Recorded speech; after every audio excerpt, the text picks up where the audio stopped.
এরকম ধরনের ফটোগুলো আপনি কিভাবে বানাবেন চলুন আজকের ভিডিওতে আমি আপনাকে দেখিয়ে দিচ্ছি। তার জন্য এই ভিডিওটা প্রথম থেকে শেষ পর্যন্ত দেখবেন, আশা করি আপনি অনেক সহজভাবে বুঝতে পেরে যাবেন। তো প্রথমত আপনি আপনার ফোনের গুগল ক্রোম ব্রাউজার অ্যাপসটা ওপেন করবেন। দেখুন আমি আমার ফোনের গুগল ক্রোম ব্রাউজার অ্যাপসটার উপরে একবার ক্লিক করলাম। এইখানে ক্লিক করার পরে আমার গুগল ক্রোম ব্রাউজার অ্যাপসটা ওপেন হয়ে গেল।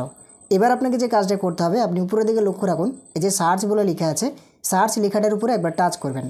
এখানে টাচ করার পরে জাস্ট আপনি একটা লেখা লিখবেন। দেখুন আমি যে লেখাটা লিখছি অথবা স্ক্রিনে যে লেখাটা দেখতে পাচ্ছেন এই লেখাটা লিখবেন। লেখার পরে আপনি সার্চ করবেন। সার্চ করার পরে আপনি উপরের দিকে লক্ষ্য রাখুন, দেখুন এখানে লেখা আছে গুগল জেমিনি। তো আপনি কি করবেন, গুগল জেমিনি লেখাটার উপরে একবার ক্লিক করবেন। এখানে ক্লিক করার পরে আপনার গুগল জেমিনি সেটা ওপেন হয়ে যাবে। এবার আপনি যে কাজটা করবেন, আপনি নিচের দিকে লক্ষ্য রাখুন, এই যে এখানে প্লাস চিহ্নটার একটা আইকন আছে, ভালোভাবে দেখুন। এই প্লাস চিহ্ন আইকনটার উপরে একবার ক্লিক করবেন। এখানে ক্লিক করার পরে এখানে দেখবেন তিনটে অপশান শো করবে। একটা হচ্ছে ক্যামেরা, একটা হচ্ছে আপলোড ফাইলস, আর একটা হচ্ছে অ্যাড ফ্রম ড্রাইভ। তো আপনি কি করবেন, মিডিলে যে অপশানটা দেওয়া আছে 2 নম্বরে আপলোড ফাইল বলে, আপলোড ফাইল লেখাটার উপরে একবার ক্লিক করবেন। এখানে ক্লিক করার পরে এবার কি হবে, আপনার যে ফটোকের গ্যালারি, ওই গ্যালারিটাই একবার ক্লিক করে দেবেন। এখানে ক্লিক করার পরে আপনার সমস্ত গ্যালারির ফটোগুলো ওপেন হয়ে যাবে। এবার আপনি যে ফটোটা এডিটিং করতে চাইছেন, যে ফটোটা এরকমভাবে ডিজাইন করতে চাইছেন, সেই ফটোটা এখান থেকে আপনি চুজ করে নেবেন। যদি আপনি বলেন যে এরকমভাবে দেখতে অসুবিধা হচ্ছে, তাহলে এই ফটোগুলোকে আপনি বড় করে দেখতে পারেন। এই যে এখানে অ্যালবাম বলে লেখা আছে, আপনার যদি থাকে এরকমভাবে অ্যালবামের আইকন, এখানে একবার ক্লিক করবেন। এখানে ক্লিক করার পরে সমস্ত ফটোগুলো আপনার বড় করে দেখিয়ে দেবে। এবার আপনি যে ফটোটা এডিটিং করতে চাইছেন সেই ফটোটা এখান থেকে চুজ করে নেবেন।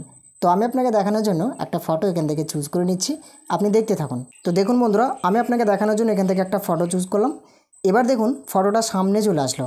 এবার আপনাকে যে কাজটা করতে হবে, আপনি নিচের দিকে লক্ষ্য রাখুন, এই যে এখানে লেখা আছে আস্ক জেমিনি, এখানে একবার টাচ করবেন।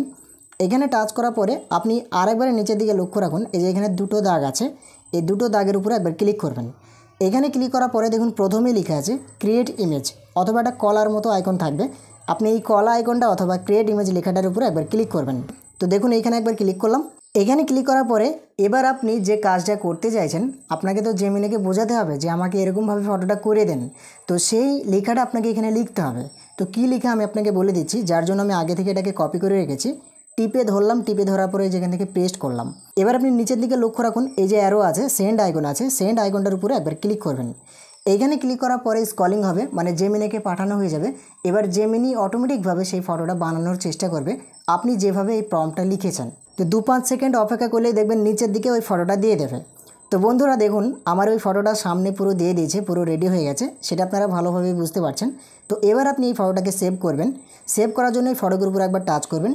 টাচ করার পরে আপনি টিপে ধরবেন। টিপে ধরার পরে দেখবেন এই যে এখানে ডাউনলোড ইমেজ বলে লেখা আছে, ডাউনলোড ইমেজ লেখাটার উপর একবার ক্লিক করে দিলে সঙ্গে সঙ্গে আপনার ফটোটা ডাউনলোড হয়ে আপনার গ্যালারিতে পৌঁছে যাবে। এবার আপনারা এখানে একটা প্রশ্ন করতে পারেন, আমি যে লেখাটা লিখলাম ওই লেখাটা পাবো কোথায়, এরকম প্রশ্ন আসতে পারে আপনাদের মনে। তো ওই লেখাটা আমি লিখে দিয়েছি কোথায়, দেখুন আমার এই ভিডিওর ডেসক্রিপশানে দেখুন উপরে টেলিগ্রাম চ্যানেলের লিঙ্ক আছে। ওই টেলিগ্রাম চ্যানেলের লিঙ্কটার উপর একবার ক্লিক করে টেলিগ্রাম চ্যানেল থেকে আপনি লেখাটা কপি করে নিতে পারেন। অথবা যদি আপনার টেলিগ্রাম অ্যাপসটা না থাকে তাহলে দেখুন ডেসক্রিপশানেই আমি লিখে দিয়েছি প্রম্পট 1 বলে। প্রম্পট 1-এ আপনি এই ডিজাইনের ফটোর এটাকে কপি করে নিতে পারেন। ভিডিও ভালো লাগলে একটা লাইক করে জানাবেন এবং চ্যানেলে নতুন হয়ে থাকলে চ্যানেলটাকে সাবস্ক্রাইব করে পাশে থাকবেন আরও নতুন ভিডিও পাওয়ার জন্য।